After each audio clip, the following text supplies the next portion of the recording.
Okay. Good afternoon, everybody. Welcome to the Guildhall. Welcome back if you were at our earlier session. My name is Paul Kizik. I'm the Group Chief Executive of the Joseph Rowntree Foundation and the Joseph Rowntree Housing Trust based here in York. And it's a huge pleasure to welcome you to the second of our two events on this day, marking our theme of Making Waves, Building on the Joseph Rowntree Legacy. A couple of quick housekeeping comments. The first is not expecting any fire drills, so if you hear an alarm go off, please just follow the stewards up to St Helens Square. And secondly, if you have a mobile phone, please either switch it off or turn it on to silent until the end of the panel.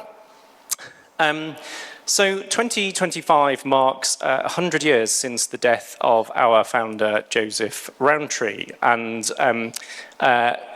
as residents of York, as I assume you all are, you will be very familiar with a lot of his work. You can find out more from some of the stuff around the Guildhall that we have decorated this august venue with, and you can find out more information about both his legacy and indeed the current work of the foundation from my colleagues at the back of the room.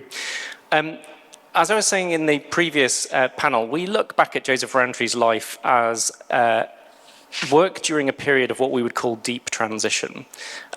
So partway through the Industrial Revolution, a period of enormous technological and economic change, huge social change and indeed political change. And Joseph himself was obviously involved in work which was really sowing the seeds of what became the modern welfare state. So whether that's around occupational pensions, whether it was around building housing for workers on low income, which of course you can still see to this day in New Earswick, and we're very proud to steward that community to this day. So York, through the work of Joseph Rowntree, is very much one of the places where the welfare state that we came to know in the second half of the 20th century was born over decades of experimentation in the period running up to that Second World War. And when we look back at that time, we look at the time we are in today, we consider that ourselves at JRF to be in a similar point of deep transition, or if we're not yet in that deep transition, we think we should be. And so we talk about the work that we do as being about shaping and speeding up that transition. We don't feel we've got a blueprint. We're not about to write a new Beveridge report, but we want to support the work through which we feel our way towards a different political economy. We do that through three different types of work. The first is shifting the terms of debate, and both the previous panel and the panel we're about to have is a contribution to that debate, talking about some of the most important issues of the day. The second is around supporting the pioneers today who, a bit like Joseph in his own time, are building the future in the present, trying to find different ways of shaping economic and social structures. We have a particular focus on York and the region, but we support an ecosystem of pioneers right across the country. And thirdly, we try and invest in what we call the infrastructure for transition. And that could be everything from insights that we generate, which we are all open source, so that they support other people who are social change organizations and pioneers, through to funding grassroots movement building, so that we push more power down to a local grassroots level to advocate and deliver change. Actually through to concepts that we talked a bit about in the last panel around imagination and hope. What is the infrastructure you need that helps to broaden people's minds and give them hope? So they're the three types of work we do. Again, you can find out more about that from my colleagues at the back of the room. About 20 years before he died, Joseph wrote what we call our Founders Memorandum. You can find a copy of that on our website, and it gives pointers and clues to the sort of work he wanted the organizations carrying his name to do. As I say, it carries on being our guiding, our sort of North Star, if you like, for the work that we do. One of the key messages in it is not to focus on what he called the superficial manifestations of social injustice and poverty. Not because that wasn't important, but because he wanted the work of the foundation to dig deeper. So to think about the structural drivers of social inequality and social evil, as he would call it. So as a charity, we don't run food banks, or as you know, in Joseph Rowntree's day, soup kitchens. What we try and understand is, why do people need food banks? And what would an economy look like if it was working for ordinary people and ensuring economic security and low poverty?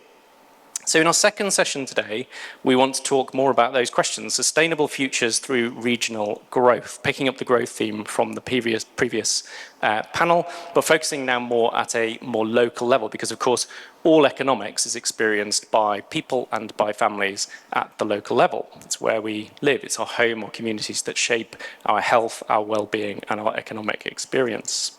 So, to help us get into some of those questions, we have three fabulous panelists for this second session. First up will be Kate Pickett, OBE, who will be known to many of you in the city, Professor of Epidemiology at the University of York, where she leads the Public Health and Society Research Group and is also the director of the Born in Bradford Centre for Social Change, and of course, co-author of the hugely influential Spirit Level. And without fanboying too much, I would put it, it's one of the top 2 books I read when I was a civil servant that had quite a profound influence on me, largely to make me think, ugh, everything I'm doing is pointless.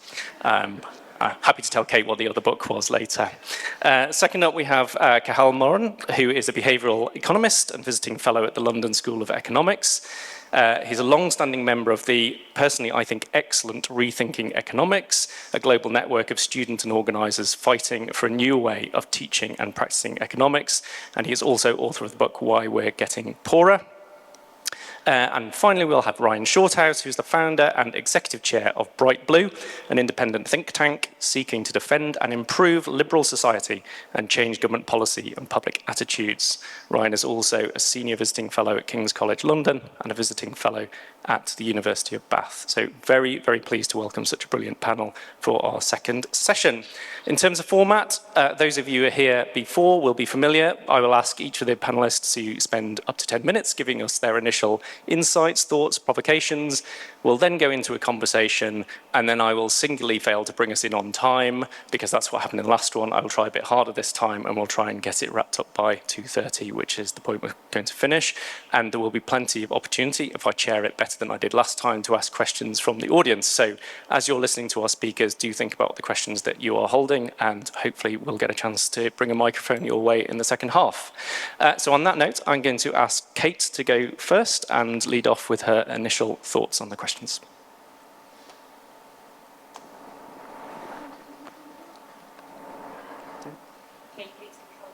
Oh, it's controlled by. Make sure you hold it close to your mouth. Okay, thank you. Good afternoon, everybody. I'm delighted to be here in this lovely space in the middle of York, and really glad to be part of this day sponsored by Joseph Rowntree Foundation and be on this panel with my distinguished fellow panelists. I think in the last session you probably heard a lot about vision and what we should be thinking about for creating a better society. But for me, I think we need to be thinking about weaving that better society through a warp that includes more equality and a weft that means building on the evidence that we have, because we know what we need to do to create a better society. We have the evidence, and we simply need to be thinking about ways to act on it internationally, nationally, regionally, and locally. And the reason I focus on equality as for that warp is because tackling inequality and poverty is the best strategy we've got. It's the best evidence-based, robust and rigorous strategy we've got that would help us improve the health of our population. It would ensure that fewer people need costly social care. It would reduce educational low attainment, and it would help prevent the crime that is filling our prisons and straining our criminal justice system. And it would be good for climate change sustainability transitions as well. Now, in public health, which is my discipline, I'm an epidemiologist, this is a focus on prevention, which we know is always a good thing. And this is focusing on the causes of the causes, the root causes, which we also always know is a good thing. Thinking about that weft of using evidence, I was struck by what James Mead said, the economist. He said that history suggests that what is not politically possible can change quite radically and quite rapidly over the years, and nothing can become politically possible unless it is first proposed and discussed by some body of persons. So who should that body of persons be? Should it be the tech bros? No. Should it be our elected representatives? Yes, but not only them. Should it be us in this room? Absolutely. So we need bottom-up ways of feeding our opinions, our perspectives, our wants, our desires to those who can help make the decisions about how things change. And that means we need things like citizens' assemblies, participatory budgeting, democratic control of the media. We do need top-down things as well, and I think we could use some mechanisms for getting the evidence that is produced in places like my university that tells us what kinds of social policies would be both effective and cost-effective, and making sure that government uses those things, just like we have a body that does that for healthcare and health treatments. But if we're thinking about regional development, we do need to sort of be careful and think about at what scale things need to happen to make things better for us in our regions, in our localities, in our neighbourhoods and communities. We do need some things to happen at an international level. We need bodies like the UN to be thinking, and the OECD, to be thinking about how we can deal with tax havens, for example, or setting international development goals for both the global north and the global south. We need them to be upholding international law that makes everything work smoothly. And then at national level, we do need national governments to be doing things like taxing wealth, perhaps to provide a basic income, perhaps to implement a more progressive income tax, to do things about social security, to truly commit to levelling up our regions. And I have to tell you that when I saw the last government's paper on levelling up, I was impressed by that paper. It did say all the right things, but of course that needs to be backed by political commitment and money to actually make it happen. So some things do need to happen at those higher scales. But regionally and locally, there's a lot that can be done. And I've spent a lot of my time over the last decade, I'd say, working at regional and local level. I chaired the Greater Manchester Independent Inequalities Commission for Andy Burnham, and I sit now on the West Yorkshire Scientific Advisory Group, advising Tracy Braben, Mayor of West Yorkshire. During the pandemic, I served on a scientific advisory group for Bradford and Airedale. I work a lot in Bradford with research studies there. And I work with the London, the Bradford, and the North Yorkshire Health Determinants Research Consortia, which help to show local government how they can use research and become evidence-based in the work that they do. And they work closely with our integrated care boards all across the country. That's how the NHS is organised locally. And I also work with Health Equity North, which is a body that looks at the regional differences in health and well-being between the North and the rest of England. So what can all of those local, regional institutions, forms of government, policymakers do? Well, they do need a vision thing. They do need to think about what they're aiming for. So when we're talking about regional growth, we need to say, well, what kind of growth? And for me, that should be growth in well-being, and not just growth in economic, material terms. And I believe they need to adopt a truly deep inequalities perspective and framework for the work that they do, so that they think about the inequalities of power and agency and class and income and wealth and what they can do to address those, but also the inequalities between different groups in society, whether those are formed by identity or geography. Once they've got those goals, visions, frameworks, I think they do need to set their own goals within that well-being framework. I think they need to work with anchor institutions locally to use their spending, investment, and soft power to drive social value, support disadvantaged groups, create good, secure living wage jobs. All of that is locally possible without action from national government. They need to be thinking about good jobs and decent pay in their localities. That means upskilling and reskilling people, thinking about how they use apprenticeships and job guarantees for disadvantaged groups to level up. It means bridging the skills divide between those who know how to do things and operate in our economy and those who need some support to be able to do so. That means training, lifelong learning, in-work progression schemes for the disadvantaged groups. That is all within the power of local authorities, regional authorities. They need to be thinking about building wealth locally. That means things like community wealth hubs, community wealth building, community investment platforms, all within their powers. And they need to be thinking about the kinds of services for which they are responsible and how to make sure that those are accessible, distributed properly, accessed by the people who need them most. Every time they want to do something, they don't have to invent it from scratch. They can look around, they can find examples in other localities, in other countries, where the things that they might want to do are already in operation, showing that it's feasible, affordable, acceptable, effective, cost-effective. So we never need to reinvent the wheel. They need to think medium long-term, though, and not just about what works tomorrow, what works for the next election.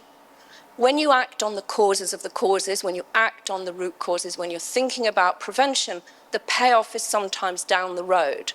And we need to support our policy-making institutions to think long-term like that. When I was working with Health Equity North on the Women of the North report and on the Child of the North report, we came up with some staggering statistics. We found that women in the North are paid less than their counterparts in the rest of England. So much less, it's £132 million a week lost in earnings by women of the North because they don't earn as much as women elsewhere. Imagine if they were earning that and what that would do to local and regional economies. We found that the pandemic had a disproportionate effect on children in the North because of the way lockdowns were structured. They will lose £24.6 billion over their lifetime because of the disproportionate reduction in the education they received, and £13.2 billion over their lifetimes disproportionately due to their mental health problems as a result of the pandemic. So there's a lot to be gained here if we do things right locally. There's a lot to be gained here if we do things right regionally. And a lot of the impetus for that can come from us. It can come from what we think about, what our perspectives are, how we vote, how we put pressure. It's up to us. It's not just them there doing it. So we do all need to think collectively about how we might achieve those well-being goals for all of our regions. So I'll stop there, and I hope I didn't overrun. Okay, thank you. I really look forward to the discussion.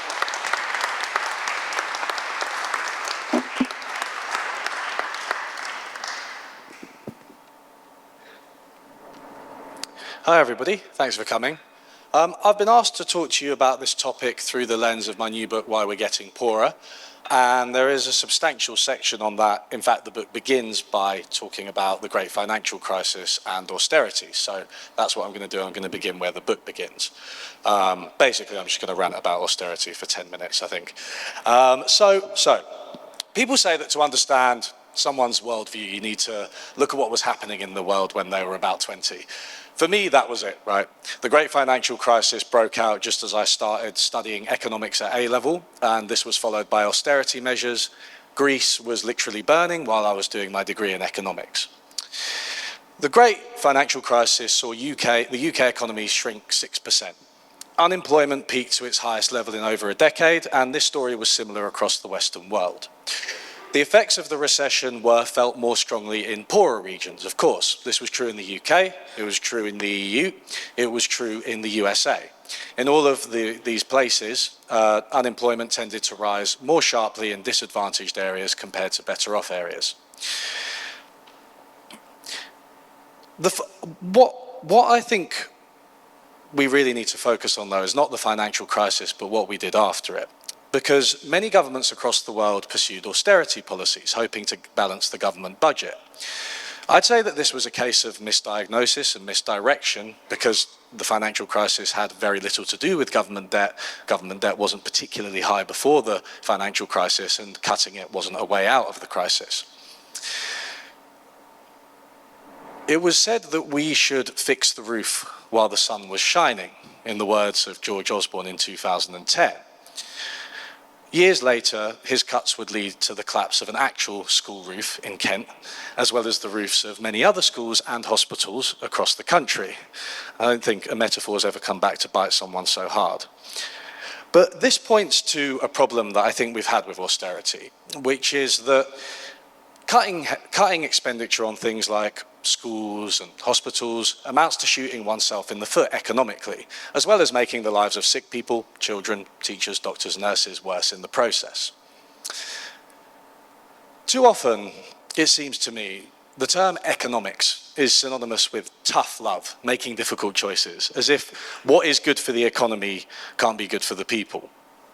And I think this was epitomised in 2017 by Dominic Raab, then the UK First Secretary of State.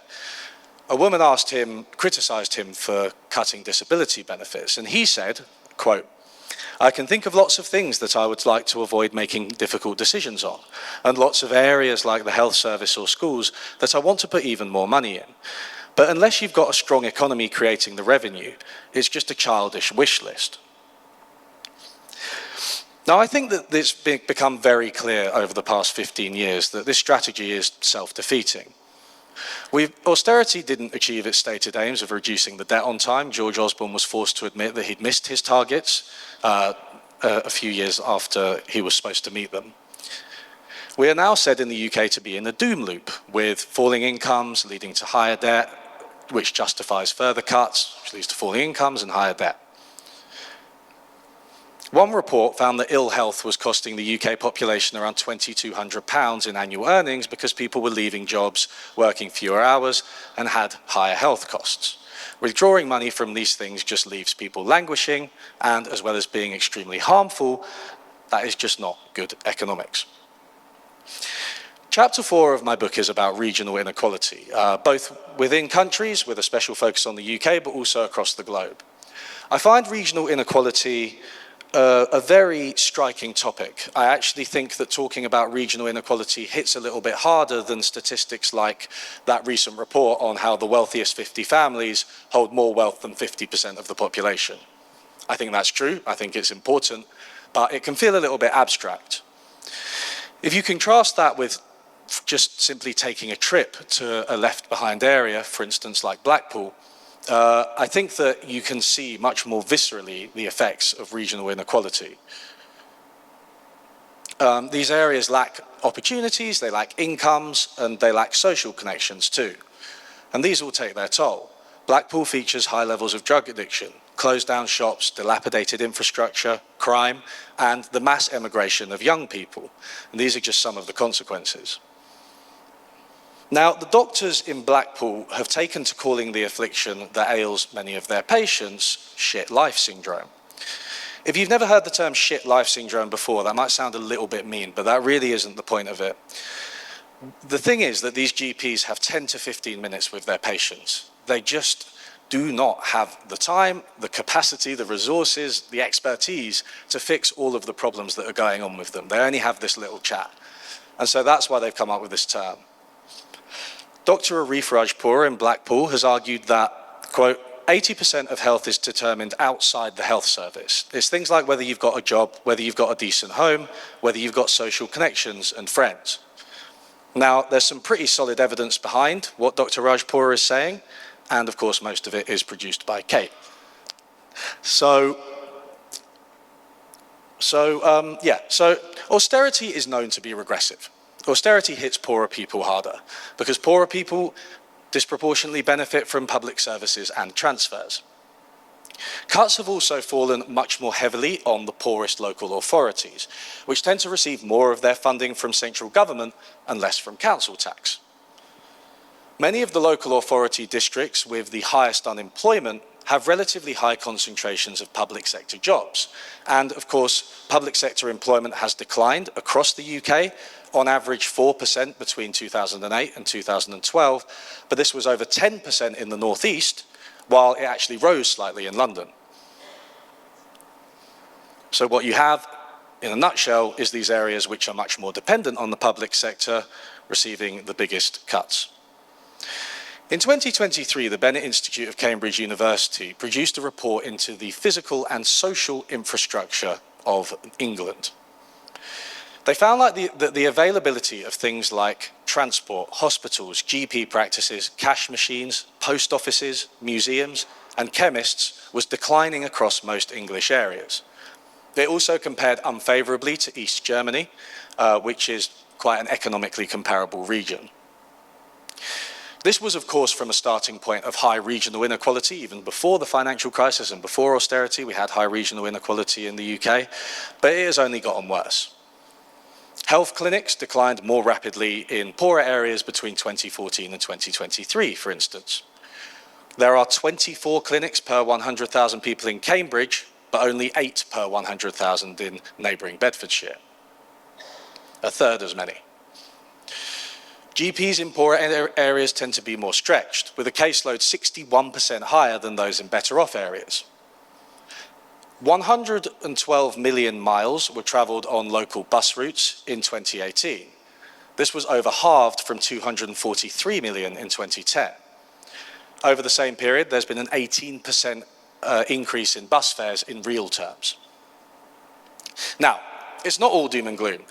There's a lot of talk about libraries closing, and it's a worthy cause, but according to this report, despite what a lot of people think, the number of libraries in England has actually increased. And not every poorer area has done worse on every dimension. Some have fought back, and I guess we'll talk about that. Bolton, for instance, has actually seen improvement on a lot of these metrics. Still, the UK has had chronically low investment in its physical and social infrastructure for well over a decade, and this is showing up in these left-behind areas, and it's making regional inequality much worse. In a nutshell, I'd say this is why we are getting poorer. Now, the brief for this was focused on solutions, so I'll just say this. My number one takeaway from all of this bad stuff that happened because of austerity is, unsurprisingly, don't do austerity. Now, unfortunately, we can't go back in time, but we do need to make up for the massive backlog we have of public investment and abandon this terrible policy. And I don't want to let the previous or current governments get away with pretending this isn't one of, if not the major problems that is facing the UK. I think sometimes when people talk about things like this, they're like, oh, it's a puzzle. Oh my God, why is the UK doing so badly? Because we've had these massive cuts for 15 years. It's obvious, it's really simple and straightforward. The evidence for it is everywhere. And it's completely in line with fairly standard economics. So I do also want to discuss with you some of the local strategies that we can use, community wealth building. I left that out of my talk because I thought somebody from the centre, what's it called? CLES, the Centre for Local Economic Services, was coming, but they're not. So I took it out, but hopefully we can discuss some of those local solutions in on the panel. Thank you.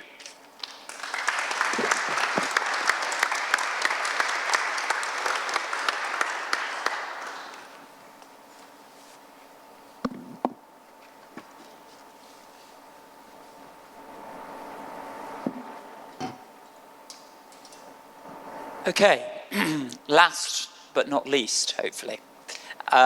So I'm from a think tank which seeks to defend and improve liberal society. Our kind of key principles are openness, meritocracy, institutionalism, internationalism, and we are pro-market. So I think may come from a slightly different philosophical position to my previous two speakers. So I look forward to the debate stroke fight after, which I'm sure will provide some entertainment. My view is that to really raise living standards, we need to increase growth. That is the most important thing. And the work of Steven Pinker, Harvard academic, finds a close relationship between higher income and higher well-being. And the evidence I've seen from the 90s and noughties, where we experienced higher levels of growth and therefore living standards, was that there were three essential things. The first was an expanded labour market, more people working, which I think is really important and what the government's trying to do now. A lot of that came from increased immigration in that period. Politically, that's very difficult to do now. I'm scanning the audience here, but I do think a big source of increased employment could be older age employment. And I feel that is something that brave politicians need to consider in terms of pensions policy and the age in which people can draw down their state and private pension. The second source of that growth, so I think about 2/3 of the growth in 90s and noughties was from an expanded labour market. The second is from increased productivity in that period. I think the biggest game in town is AI to increase productivity. We're still in the foothills of that, but I would say that at the moment there is quite good evidence that it can increase productivity. When ChatGPT was introduced into Italy and then banned temporarily for a month or so, productivity declined markedly in the companies that had been using ChatGPT. The problem with generative AI is that there are some companies who are using it very effectively, but it's only a narrow set of companies. So we need to be thinking about how we can use AI more broadly across the public sector and certainly amongst SMEs. And then finally, I think, and the other panelists alluded to this, was around investment in infrastructure, both physical and social. And we really need to build more houses and infrastructure, and that supply side expansion, I think, is crucial also for raising living standards and growth. You can get an immediate hit from building more in terms of new jobs, and the construction workers, the demands that they have for the local services in those areas. But where you yield the real benefit long term is in the decades hence. So I think the biggest change that can be made is to think about how we get more people working. And I would particularly look at economic inactive people, which has risen quite considerably since the pandemic, and the government is trying to make reforms there, but also older age employment as well. Now, I think there are two key principles that I believe drives prosperity in local areas. The first is that effort, enterprise, and entrepreneurialism are really the biggest drivers of prosperity. That's why, for example, my think tank has regularly said we should be shifting the weight of taxation away from work and payroll taxes towards rent-seeking and assets. We think that is very important. The second thing is to be honest, which is the state alone cannot deliver prosperity and security for everybody. We all have a role to play, businesses, communities, individuals, ourselves, in raising living standards. Of course, for those people through bad luck who need and deserve the support, the state should be there for them. And we've talked about a minimum income, and that being set by an independent advisory body, just as the Low Pay Commission sets a minimum wage. That should be set by an independent body. And that also advises on what the level of a minimum income should be, set through the benefit system. But we've also said, actually, can we really afford things like universal benefits? So winter fuel payments, you would have seen, and again, I'm scanning the audience, many people may have been receiving winter fuel payments, but can we really afford that and other universal benefits, rather than targeting those resources on the poorest who need it and deserve it the most. I would argue the latter. So just looking at regional development. Now, the last government talked about levelling up. And, levelling up, I think, deserves cross-party, long-term support. But it's, of course, nothing new. Since the late 60s, there's been countless regeneration initiatives in old industrial areas. And the very purpose of government, of course, is to support areas where the market cannot provide enough essential services and income for people. And a lot of the initiatives that have been undertaken, whether it was the single regeneration budget under the Conservatives in the 90s, the New Deal under the Labour government in the noughties, or indeed the city deals that the Conservative and Liberal Democrat coalition put in place. These funding pots have varied in size. Certainly under the new Labour government of the noughties, they were higher. But in terms of the impact that they had, it was rather marginal in terms of turning around those left behind areas. Where it did work, the evidence suggests, is when you had real long-term funding and you were patient about the outcomes. But really the evidence suggests if you want to regenerate areas, the biggest difference is the biggest determinant is the level of private and public investment going into those areas. So what can be radical to try and improve local regeneration? As I say, at the heart of it, I think, is about effort, enterprise, entrepreneurialism, getting more private sector investment into areas. And that really depends on talent and the nurturing of talent and the attraction of talent to areas. Talent that can lead businesses, set up organizations, have the drive to build organizations and institutions that will transform the areas in which they live. So let's just think about how we nurture talent. The evidence from an academic called James Heckman is that you make the most difference to somebody's overall cognitive development by starting early as possible, because the brain is most malleable in the earliest years and skill formation is complementary, i.e. learning begets learning. So we need to make sure that childcare is a critical part of the education system. In fact, is the most important part of the education system, and we build a world-class, high-quality early years education system.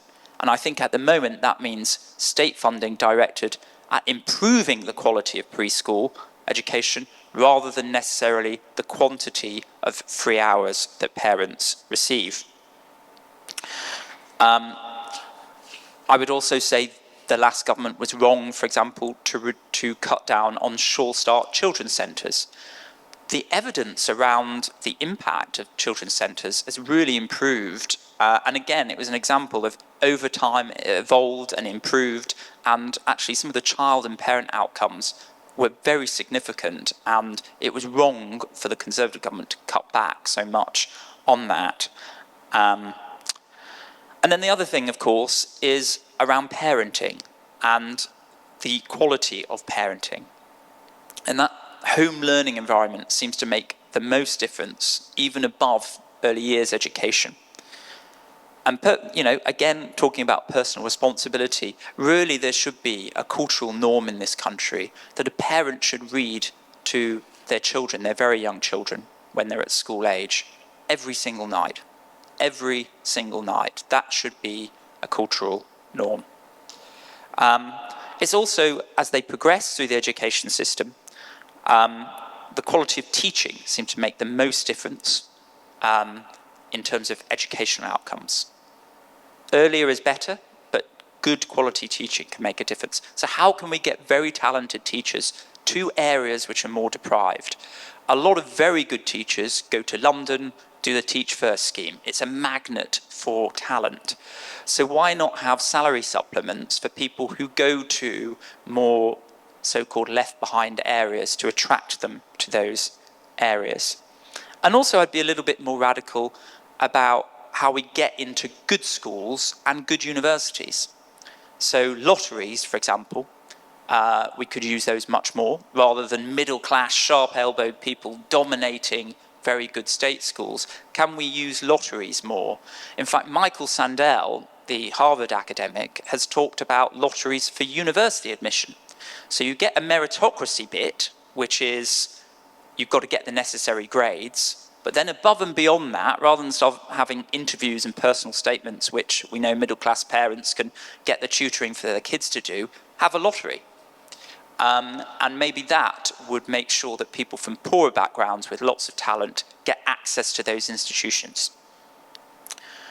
The second and final thing I would say is, how do we get that talent back to those communities that they've left to really drive change?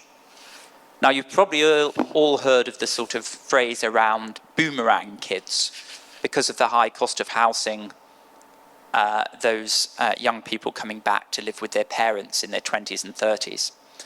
Well, actually, you know, some people are quite negative about that. They think it sort of is quashing independence and is a sign of how bad our housing market is, which I agree with to a certain extent. But there is a boomerang effect that we do want, which is people from poorer areas who go off to good universities to then eventually come back, particularly when they start families. And I think there's lots of social work from home, better transport links, more hybrid working, which means that people don't necessarily have to live where the best jobs are, but could live in areas outside that. So that boomerang effect, I think, is really important and something that we should be encouraging. And you need to think about monetary and non-monetary incentives to try and bring people back to those left behind areas. So I've talked about supplements for key workers, for example, teachers. But could we have a kind of new honour system for local heroes who are philanthropists, for example, who come back after a career in the city and then set up new charities and initiatives in their area? Let's think about what are the monetary and non-monetary incentives to get talent back.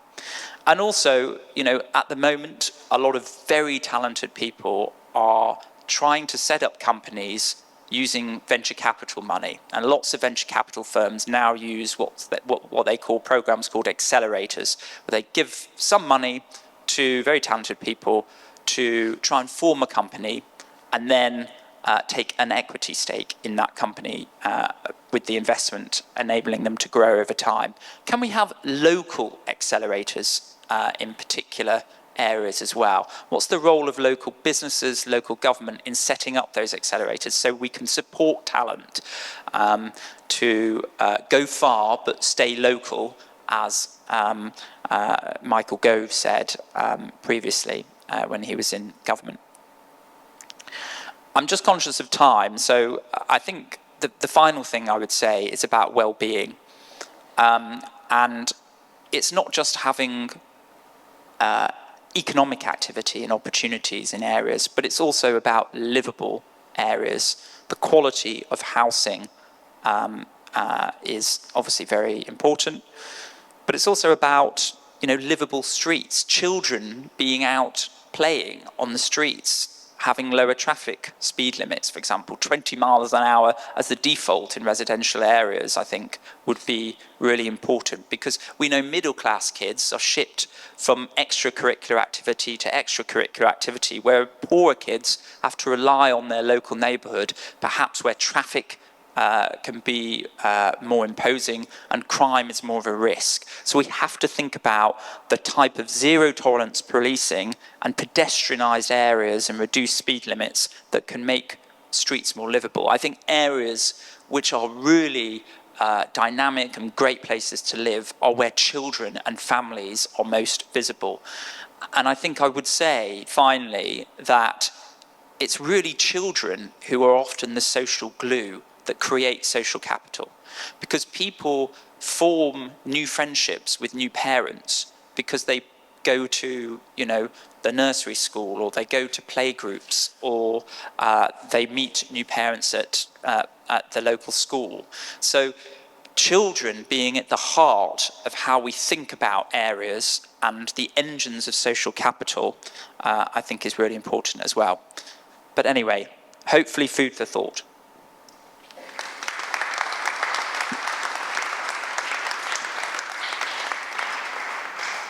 Thanks, Ryan, and thank you to Kate and Cal as well. So I am going to just bring us into a bit of a conversation, if I may, and then I will open out to the audience for questions. And Ryan, I think you're right. There will be points of disagreement amongst this panel. But I'm going to start with what might be a point of consensus, because you all talked about it. And in fact, Ryan, you were talking about it at the end there, which is this concept of social infrastructure. So I think you all talked about the importance of investing in social infrastructure. I just want to push you a little bit on, like, can you give a bit more definition to what you mean by social infrastructure and why that is so important, and perhaps what we do about it?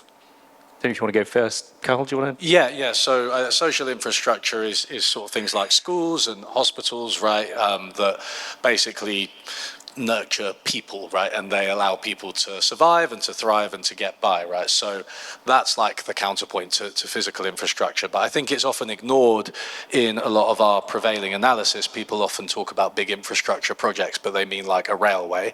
And instead, I think we need to start thinking about a lot of what the money that we put into social infrastructure as a kind of investment, because we don't think of it as a kind of investment now, right? And I mean, you were talking quite extensively about children and the work of James Heckman. There is a lot of evidence that money invested into children, it returns like you get returns, you know, multiple fold over their lifetimes in terms of lower health costs, right? Or less crime and higher paying jobs and therefore higher taxes. So that, I think, is we need a complete reframing of thinking about social infrastructure as infrastructure in the same way we do a physical. I haven't really, excuse me, got anything to add. I mean, I think it was notably lacking in the government's levelling up agenda to think about social infrastructure. It was much more about bridges and that sort of thing. And the connections between the physical infrastructure, the economic infrastructure, and the social infrastructure need a lot more attention. If you're going to invest in physical infrastructure, how can it connect with the social infrastructure that's really needed to grow well-being?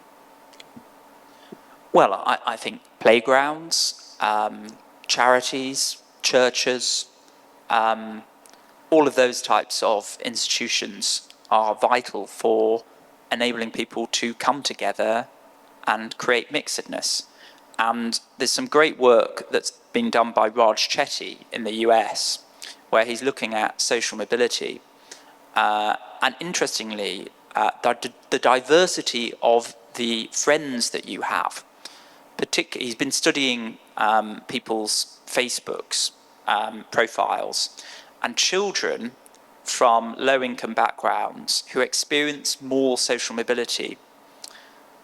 One of the biggest factors is not necessarily the type of school they went to or parental income or parental stability, but actually the number of Facebook friends that they have that come from different social classes. So social capital is good for well-being, but it's also good for economic mobility, because when we meet people from different backgrounds, we're presented with different opportunities. They give us different information. They give us different models of behaviour. So actually, I think social capital is not just good for well-being, but it's also good for the economic mobility of people from low-income backgrounds. So this is slightly cheeky, but I mean, that was quite a sort of clarion call for universalism, right? All you're describing are things which are free and accessible to everybody on an equal basis because it brings people together. And yet you've just argued against universal benefits. Well, there's a difference between institutions and cash transfers. So I believe that we should try and create institutions where there is as much mixedness as possible and agree with publicly funded public services like hospitals, although controversially I do think we could be looking at co-payments within that, not just completely free at the point of use. But my point about universalism is more about cash transfers, and I think we need a higher standard allowance of universal credit rather than universal benefits for all pensioners to have winter fuel payments, or indeed universal free school meals for reception year 1 and year 2 school children. So I agree, for example, the government's just extended free school meals to all universal credit claimants. Great move, but I don't see why, I have a reception child, I don't see why I should be receiving free school meals. So my point is not about institutions being universal, but cash transfers being universal. So just to probe it a little bit more, and then I'll let it go, I promise. But so if you focus on early years support, which actually is a mixture of cash transfers and provision, you would be comfortable, if it was a provision service, a bit like schools, you'd be comfortable for that to be free, available to everyone because it's an institution. But if it was cash vouchers for parents to buy childcare, you'd only want those to go to poorer people. Yes. Even though it's delivering exactly the same thing, for you it's a meaningful distinction that one is in kind and one is in cash. Well, I think the institutions that parents can go to, I know myself from using childcare, there's a range of different children who go there. Some of the people that are going are receiving support through universal credit, like the childcare element of the universal credit, or they're receiving tax-free childcare. Some of the parents are only receiving the free entitlement. So, I don't think we necessarily need universal cash transfers to create universal institutions. Okay. Can we come back on that a little? Of course. Because I'm in public health. We are very aware that universal interventions, benefits are, although they're often provided to some people who don't need them, overall, that's better than targeting and trying to figure out who's deserving and who's not, target those benefits. You get more uptake, obviously, when things are universal, and you get more impact. So it's efficient as well as effective to provide universal services, benefits, whatever, and then perhaps top them up for those who need more. That's what Michael Marmot calls proportionate universalism. Okay, we're not going to gang up on Ryan because he's stepped into the line and said. He said he wanted it. So I'm going to gang up on Kate now. So in the last panel, I was critical of the panel because everyone was despairing and doom and gloom, and you weren't. You actually, I thought, set out a really upbeat assessment of what can actually be delivered through regional and local action, and said it's up to us. We can get this done, and I found myself sitting there thinking, well, that sounds great. So why isn't it happening? Because actually, over many, many years now, albeit alongside policies of austerity, of course, there has been a push to try and devolve more power to regional tiers, to mayors, to local, but it's not happening, is it? There are pockets of success, but what's getting in the way? Well, I think it will come. We have seen real changes in how these things are structured. And so it's an evolving scene, isn't it, where we're getting more elected mayors, we're getting more regional organisation of things like the NHS. So I think there'll be some catch-up there. And then, of course, everybody's been hamstrung by the impact of austerity on local government, and that will need to be made up. But I think, what struck me about the three of us speaking from different backgrounds and different perspectives was how many ingredients that we all thought should be put in place to do with social mobility, to do with early childhood, to do with investment in important social infrastructure. So I think those ideas, as they're coming from so many different places, they will gain some traction, I think. But change is slow to come. But I am optimistic. Carl, you mentioned there were some successes that were sort of slightly bucking the trend in some areas as well. Yeah, I mean, there's the most prominent one is like the Preston model, right? Which I'm glad that we get to talk about because Yeah, it's such okay, a good. let's talk a bit about community wealth building if we're going to talk about Preston. Yes, exactly, good. So, yeah, the Preston over the past 15 years during the time of austerity has actually done relatively well, and that's despite these massive cuts, because they took this approach that's called community wealth building. Now, it has a whole raft of different things that you do. Like you said, Kate, there's lots of different ingredients for this. But there are a couple that are fairly clear. One is to have these, to cooperate with these, what they call anchor institutions, right? So it's like a hospital because it's an anchor because it's not really going anywhere, right? And it's also usually a significant employer, has significant impact. So they cooperate with those organizations and try to get them to do things like pay living wages. They try to get them to do things like use local providers rather than big companies from America or whatever. And yeah, so that sort of boosts the local economy, boosts the local population, and it like keeps things kind of within the local community. They also have this approach of cooperatives, right, which are like businesses or organizations that are owned by their members. So that could be the workers, it could be customers, it could be community members and leaders of various kinds. And that just makes things much more democratic. It's managed in the interests, again, of the local community. And they've seen a lot of successes, right? They seem to have outperformed a lot of similar areas on a number of outcomes, and there seems to be a real positivity about it. But it's just a good example of how, austerity isn't destiny, right? You can buck the trend. Right.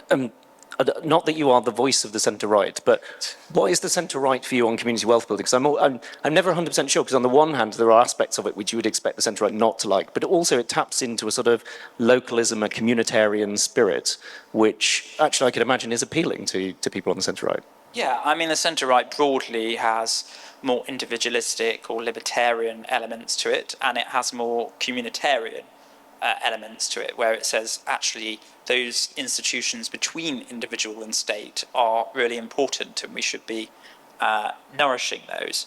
I mean, I think the centre-right is at its best when it says we believe strongly in these institutions to achieve a good life, which is, home ownership, good education, savings, all of the, a good family. But we're trying to widen them to as many people as possible. So my think tank's been very interested in how you democratise businesses, for example. So how do you increase the number of mutuals and employee ownership?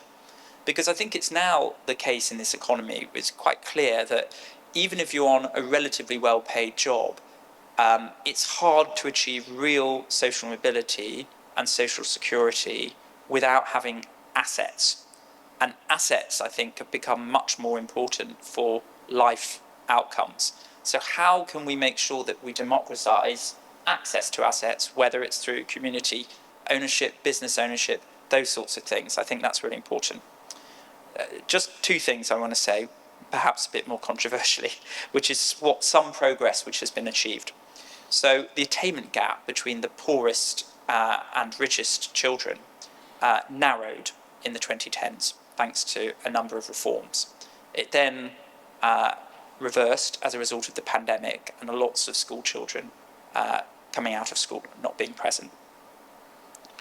And even during the years of austerity, there was a measurement by the ONS of levels of well-being, and well-being pretty much stayed the same or actually slightly increased during that period. It fell quite markedly after the pandemic.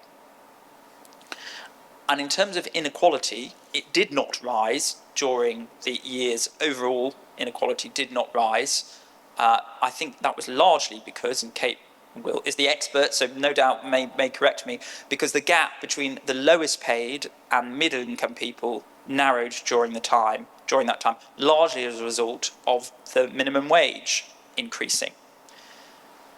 Some people who are on benefits, I think there was a disproportionate cuts to working age benefits during austerity.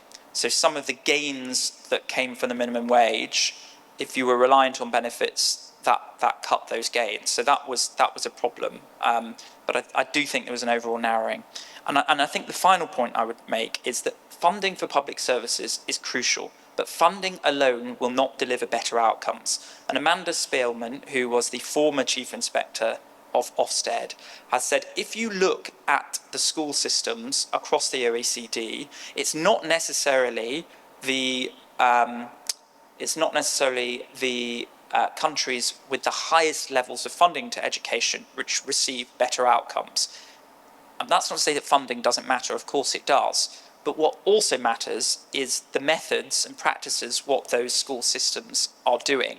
I think it's important that we focus not just on how much money we're putting into things, but also how things are being delivered and how things are being reformed. Finally, for example, the NHS has received real terms increases in funding since 2019, but productivity from the NHS, i.e. the total number of operations and procedures done, has not increased. So it's not the case that higher funding necessarily always achieves better outcomes. So I personally, I very much agree with that. I think I bring in a sort of broader challenge, which is, and this goes back to when I read Spirit Level and thought, oh God, everything I'm doing is pointless, which is that I was working on public service reform in government. And actually, one of the messages I took away, maybe Kate will say this is the wrong message, was that if you're working on public service reform, you are pushing water uphill if you are trying to counteract the impact of deep inequality and poverty in society. Yes, it can close gaps, narrow gaps, but a lot of those gaps are being driven by underpinning inequality of income and wealth. And if you think about the school system, one of the biggest challenges in the school system now is growth in absenteeism, which happened post-pandemic. And you could talk about what schools can do to bring children in, that it's about parental responsibility, lots of things. But I mean, it's also true that there are families out there. I mean, in a recent report we funded, there was a family who said, well, we can't send both of our children to school at the same time. They only have one pair of shoes to share between them, because the levels of poverty and destitution we're seeing in the country are at those kind of levels. And so that's why I thought, well, public service reform matters. It's not just about money, it is about reform and productivity. But actually these underpinning questions around income and housing are far more important to nurturing talent and creating a sense of meritocracy. Yeah, everything's connected, I'm afraid. But you certainly shouldn't have stopped what you were doing, because that would be really important. I didn't. I had a mortgage to pay, so I had to keep paying. I think one of the things that Richard and I learned when we were doing the Spirit Level, which was based on international comparative analysis, is how much we have to learn from other places. And that for all of the kinds of outcomes that we were interested in then, and everything that we've talked about today, whether it's education or healthcare or social care, you can find other places that have chosen to approach it in a different way. And that's enabling for us, I think. So if we think about education, we can look at, people always talk about Finland when they talk about other educational systems. Finland used to have a terrible educational system. They were way down the international rankings and doing pretty poorly. And they basically effectively had a huge public conversation about it and spent a lot of time thinking about how to reform it, and then put in place reforms that meant they suddenly shot up those international league tables. And some of it was to do with teacher training, and some of it was to do with curriculum, and some of it was to do with investment, financial investment, and some of it was to do with really making sure that their public school system worked for everybody. So you can do all of those things. I would argue that you would still have underneath that problems of inequality and poverty and deprivation and regional differences to deal with. But you can do things while you're waiting for those things to be resolved more fundamentally.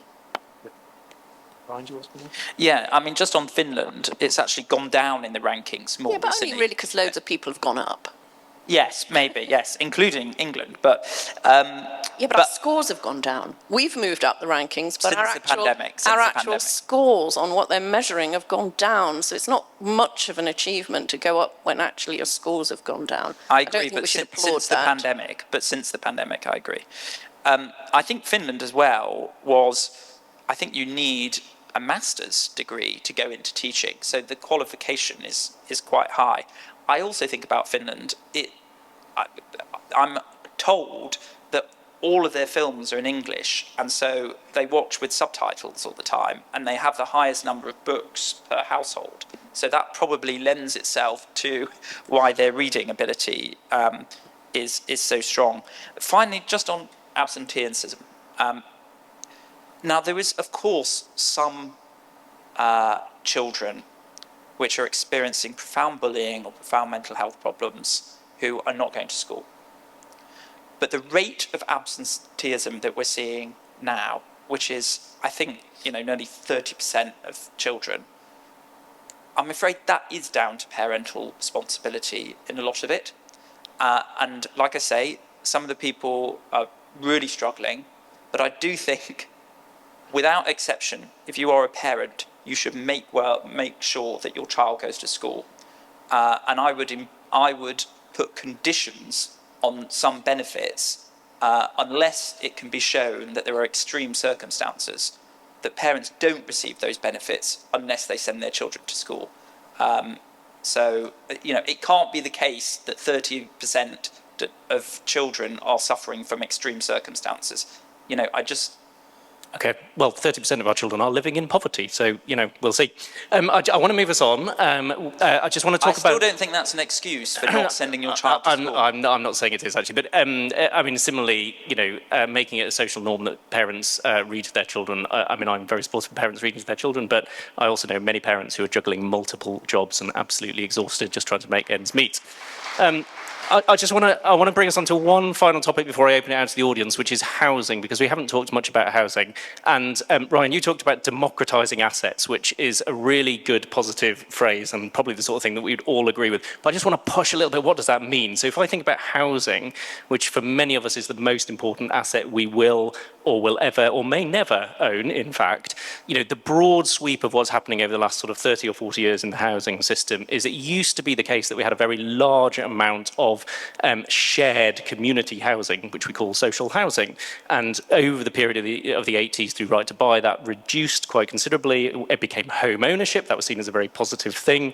A very large proportion of that housing is no longer owned by the people who live in it. It is passed on to private rental landlords. So what we've seen over time is a significant growth in the private rental sector, and a shrinking in the social housing sector, and effectively, therefore, a concentration of housing assets into the hands of fewer and fewer people. And for all that we talk about, the answer to affordability of housing is we just need to build more housing. And yes, we do need to build more housing. That is not actually going to bring down prices, because it's become a financialized asset. There may be people in this room who all own multiple houses. It's part of your pension, part of your income. You are therefore part of the problem. So when we talk about democratizing assets, we're talking about taking those houses and trying to redistribute them to other people, I think. Or do you mean something different? So, because you got a last word in about the reading, I will just say that somebody has to put the child to bed, okay? So somebody can read to the child, okay? So even if they've been stressed and working all day, the child just doesn't go to bed by themselves, okay? A parent is there, so that's my... I've got 3 kids. It's much quicker putting a child to bed than reading to them. That's my response to that. Anyway, on housing, I agree it's both a demand side and supply side problem. So there are areas of the country which are very... the housing market is a localised problem. It's not the same market everywhere. There are certainly areas of London and the southeast which are very desirable, where demand far outstrips supply. So we definitely need to build more housing. That's definitely part of the problem.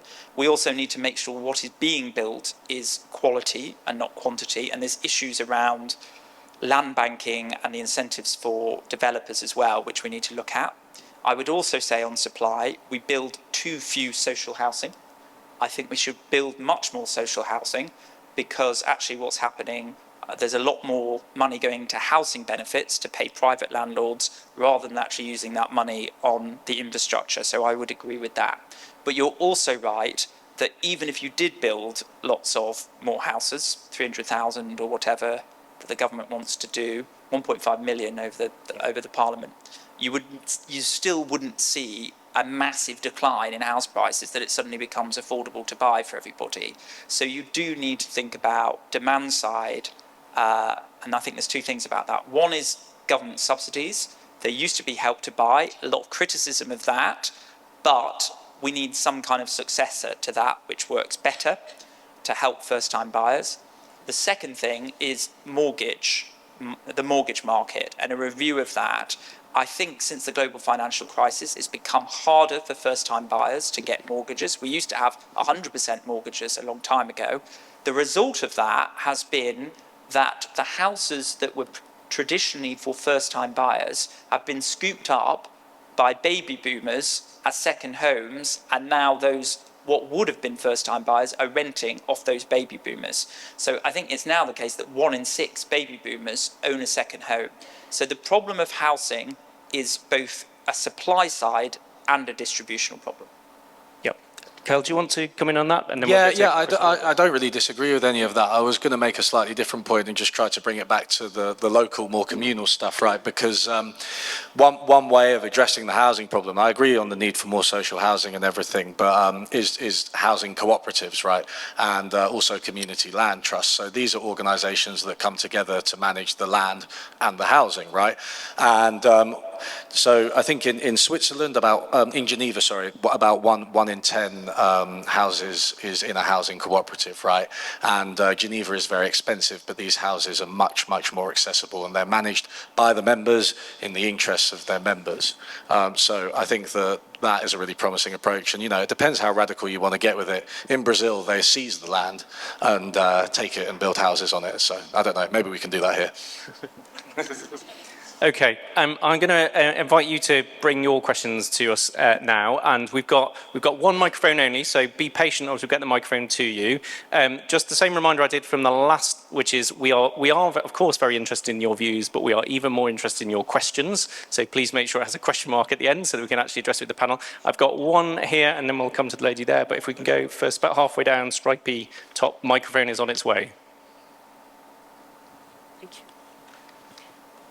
Thank you very much. It was very interesting. Could I just make one point to the panel? There were some really interesting figures there from Professor Piggott, the £24.6 billion cost to society because of the pandemic on children's missing education during the pandemic, and 32 billion, on their mental health. And I just thought that's worth pointing out again, and might well explain some of the absenteeism that is occurring in schools at the moment. And I think it's very unfortunate to blame parents for that absenteeism, because those effects are real and have been counted, and thank you for that data. And my question is sort of related to that. When you wrote the Spirit level, Professor Piggott, the landscape for education in the country was really different to what it is now. And we've got a situation, well, at that time, less than 10% well under 10% of schools were in the private sector, state education. And then we now have a situation where we've got most secondary schools in the country are now, state secondary schools are being controlled privately by multi-academy trusts, and about half of primary schools. And I was wondering, is it going to be possible? We've talked about evidence, you spoke about evidence a lot, and you spoke about the evidence for inequality affecting children's outcome and how well you've been able to describe that internationally. But I wondered, because we've had such a complex decade with the pandemic and with multiple changes, whether we could control for the effects of the privatisation of our state education. We know for sure, because we have the data, that less money is getting to I think we might have the question there. Kate, does that give you enough to give a response? Sorry to close down. I want to keep moving on to other questions. Kate. Yeah, I hope so. I mean, absenteeism is a huge problem currently, and Ryan has talked about that. I work a lot in Bradford with the council there and with the Born in Bradford Research Programme and the Institute for Health Research. And when we talk to schools and we talk to parents and we talk to young people, the reasons for the absenteeism are really complex. A lot of it is due to increased mental health problems among young people, levels of bullying, as Ryan mentioned.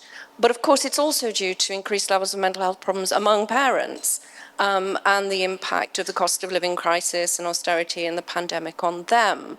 But there are also influences like if you're working from home, it's a lot easier to not take your child into school than if you were actually leaving. So wider social changes that have happened in the economy are shaping that as well. But I think, there's a real recognition that something needs to be done. Yes, the landscape for education is very different.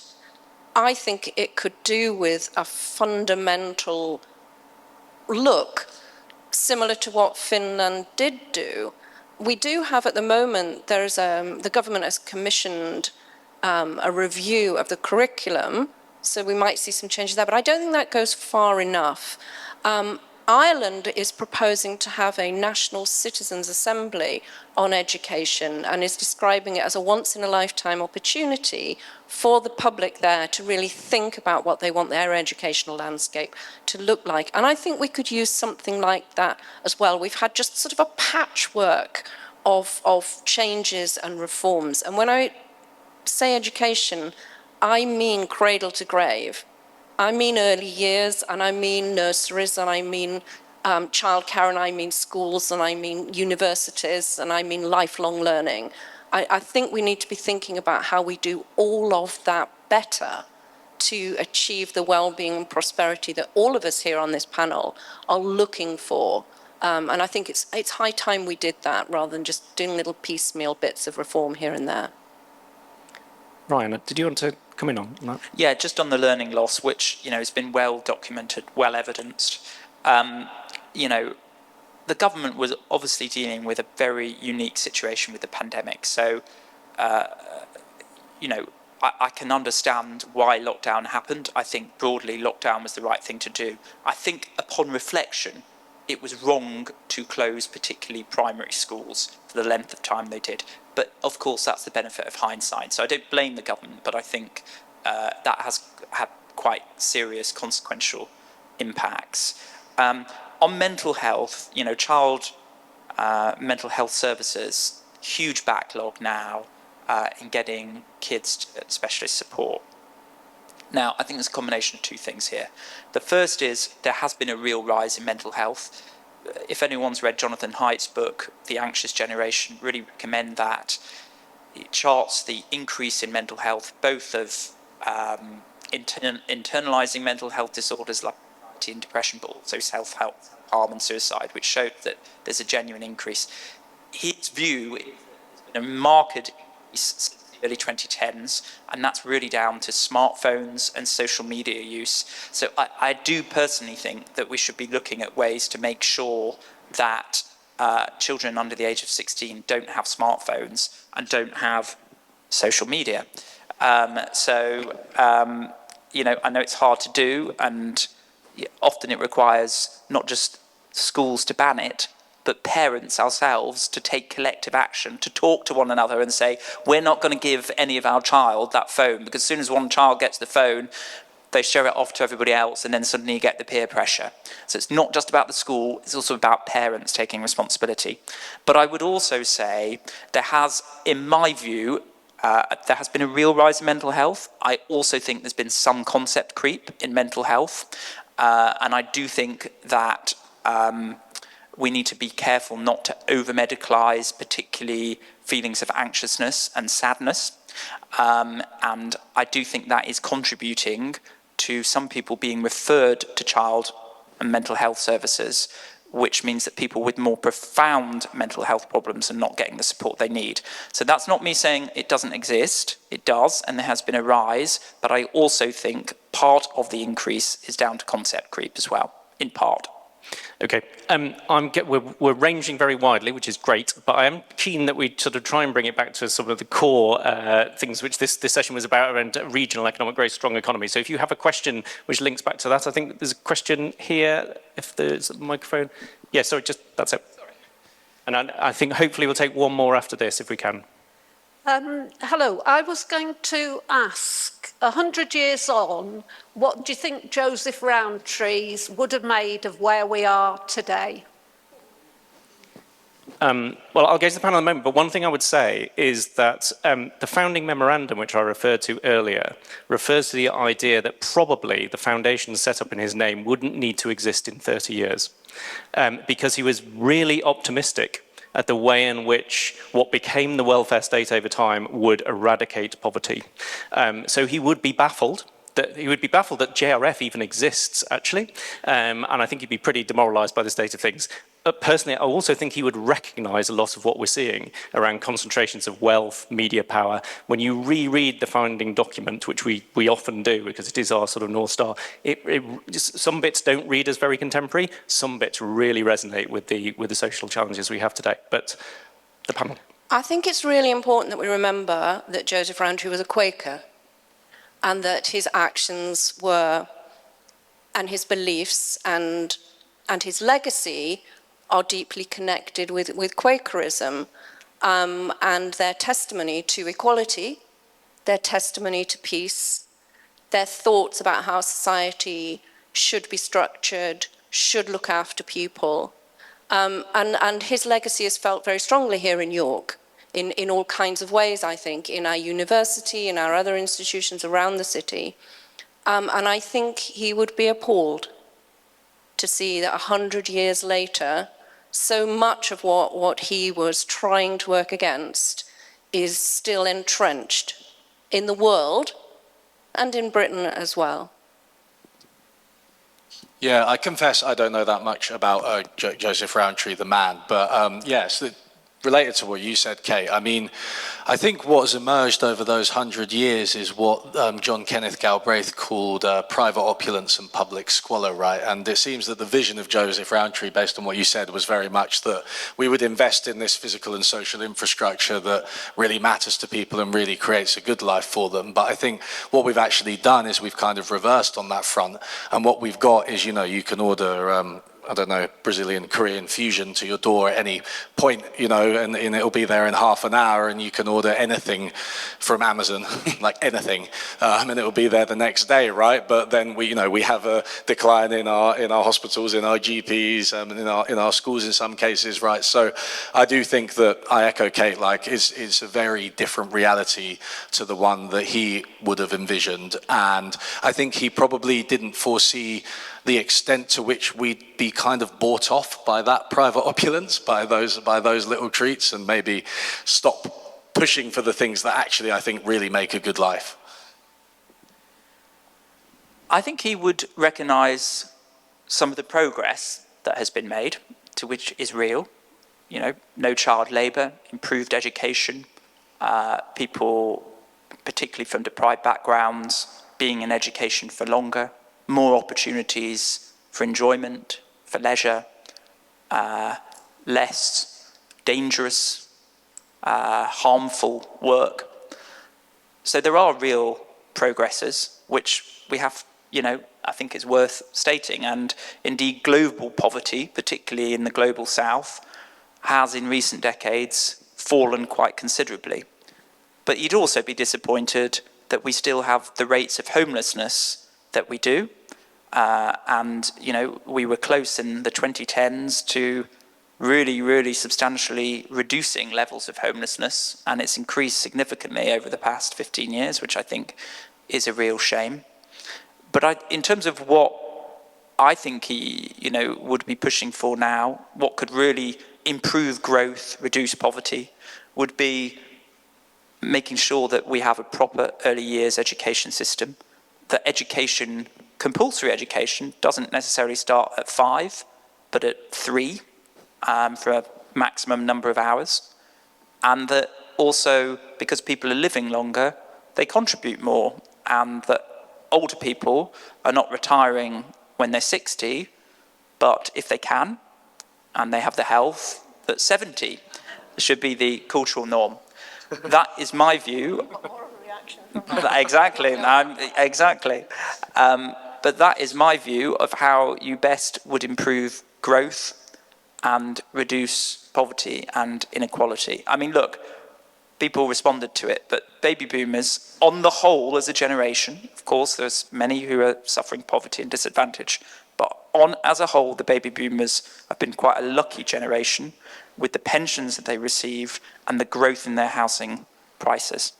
The biggest contribution that baby boomers can make, I think, is not only to their children, to which they're giving lots of money to, and it's very generous, but to the rest of society is to work and contribute for as long as possible. I'm going to take one final question, and just to make it extra challenging for the panelists, whatever this question is, and I'm going to go there, if that's all right, because, sorry, just behind you, sorry, because we're just running out of time. I'm going to ask your answers to be A, very brief, 30 seconds, and B, hopeful and positive, so that we leave upbeat. So this better be a really good question, whatever it is.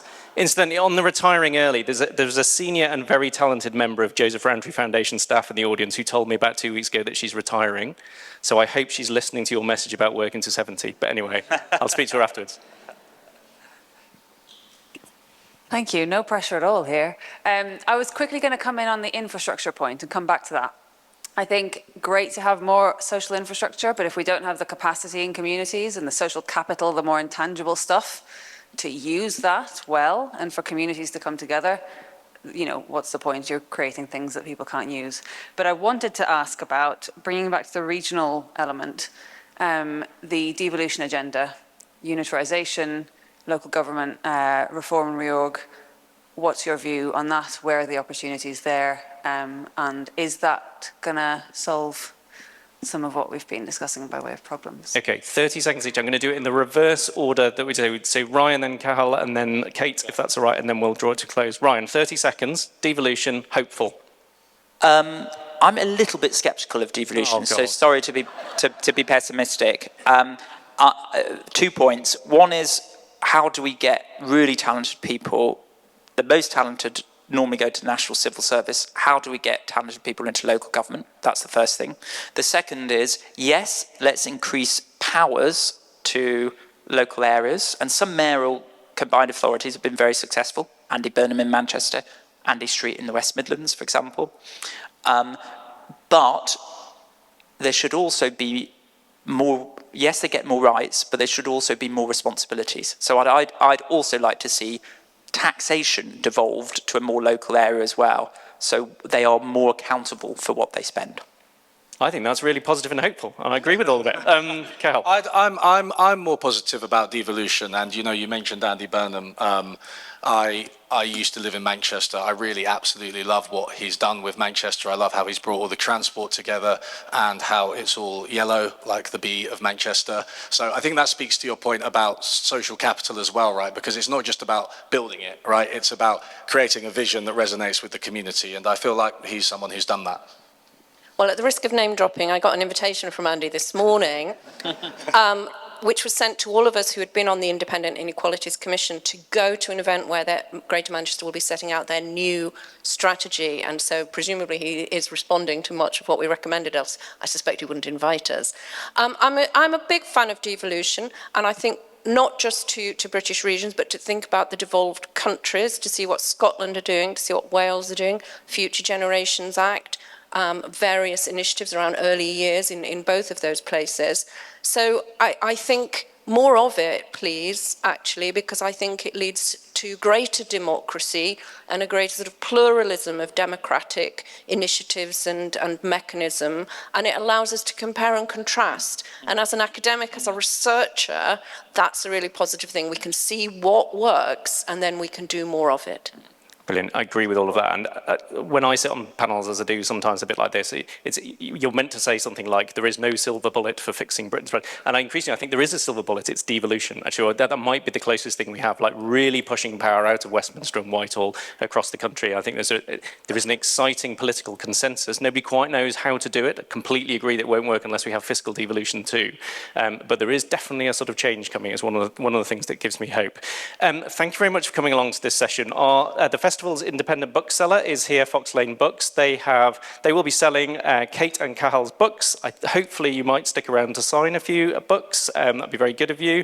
Do be sure to check out other events across the festival. And if you like a free festival in York, which you obviously do, we are hosting one from the Joseph Rowntree Foundation in Homestead Park on the 5th and 6th of July. It will be called Here is Hope. It will be uplifting and hopeful. It will be a mix of music, performance, workshops, opportunities for play alongside provocations, as we have had today, and games. There will be something for everyone in the family. Bring your children, grandchildren, relatives. It is all free of charge. It is a gift from the Joseph Rowntree Foundation to the city in the same spirit of the much-loved family carnivals that used to be hosted in the Homestead Park many years ago by Seabourn Rowntree. If you'd like to find out a bit more about that, my colleagues from JRF are at the back of the room. All it is for me is to just say one final big thank you to our panelists.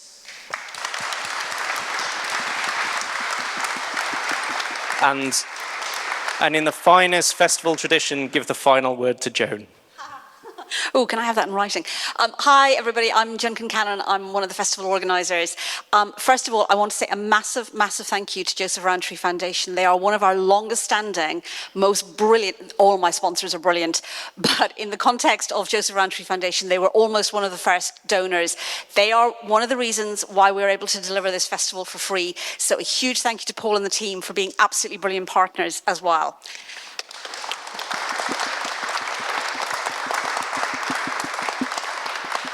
A second, we finished on infrastructure, and as you will have noticed, there are lots of things happening in and around York Railway Station, and so obviously as a festival of ideas, it will be good.